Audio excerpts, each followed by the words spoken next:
नमस्कार, तुमच्या आमच्या कुकिंग शोमध्ये मी तुम्हा सर्वांचे स्वागत करते। आज आपण धाबा किंवा हॉटेलमध्ये भेटती तशी मटर पनीरची रेसिपी पाहणार आहोत। तर चला मग रेसिपी बनवण्यास सुरुवात करूया। त्यासाठी येथे मी एका मिक्सरच्या भांड्यामध्ये 4 मध्यम आकाराचे टोमॅटो बारीक चिरून घेतले आहे। त्यामध्ये 7 ते 8 लसणाच्या पाकळ्या, अर्धा इंच आल्याचा तुकडा। आता आपण याची पेस्ट बनवून घेऊ। आता इथे मी गॅसवर तेल गरम होण्यासाठी ठेवले आहे। तेल गरम झाल्यानंतर त्यात आपण पनीर टाकून घेऊ। आता आपल्याला ह्या पनीरला लालसर रंग येईपर्यंत तळून घ्यायचे आहे।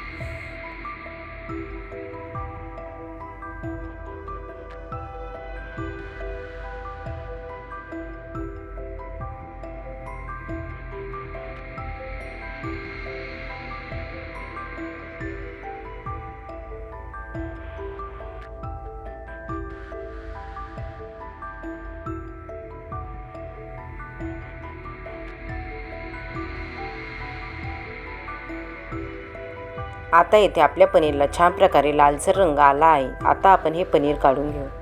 येथे मी गॅसवर कढईत तेल गरम होण्यासाठी ठेवले आहे। तेल गरम झाल्यानंतर त्यात आपण 1 टीस्पून जिरे, 1 वाटी बारीक चिरून घेतलेला कांदा, 2 उभ्या चिरून घेतलेल्या हिरव्या मिरच्या।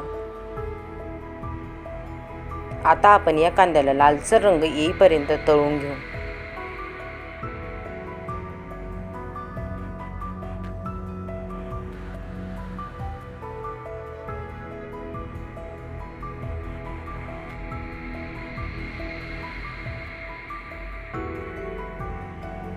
आता आपण यामध्ये 1 टेबलस्पून बेसन पीठ टाकून घेऊ।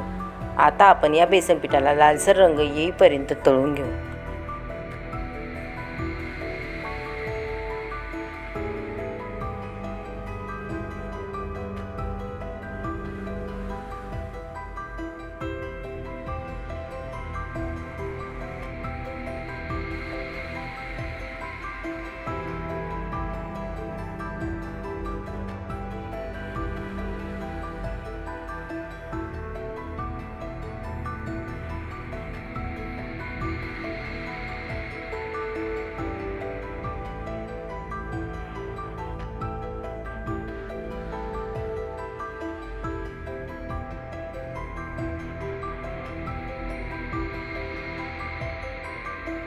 आता आपल्या बेसन पिठाला छान प्रकारे लालसर रंग आला आहे। त्यात आपण मिक्सरमध्ये वाटून घेतलेली टोमॅटोची पेस्ट टाकून घेऊ।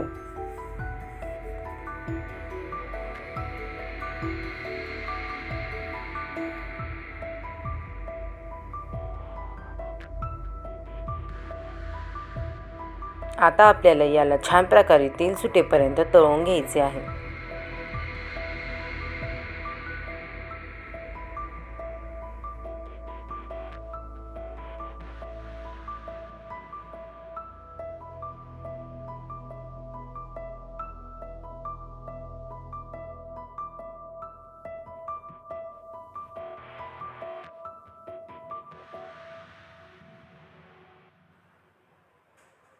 आता याला छान प्रकारे तेल सुटायला लागले आहे। त्यात आपण 1 टीस्पून हळद, 1 टेबलस्पून काश्मीरी लाल मिरची पावडर, 1 टेबलस्पून धने पावडर, 1 टेबलस्पून गरम मसाला, 1 टेबलस्पून किचन किंग मसाला।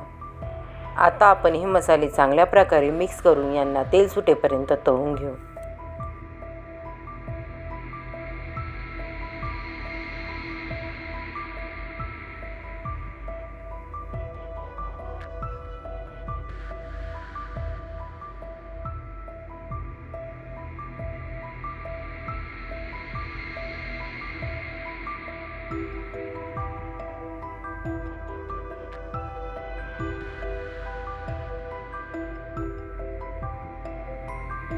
आता आपल्या मसाल्यांना छान प्रकारे तेल सुटायला लागले आहे। त्यात आपण 1 वाटी ताजे हिरवे मटार टाकून घेऊ।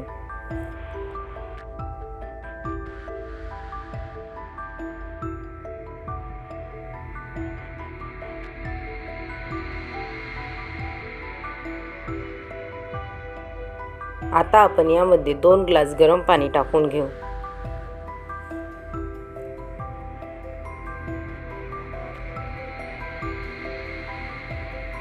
आता आपण हे सर्व चांगल्या प्रकारे मिक्स करून यात चवीपुरते मीठ टाकून घेऊ।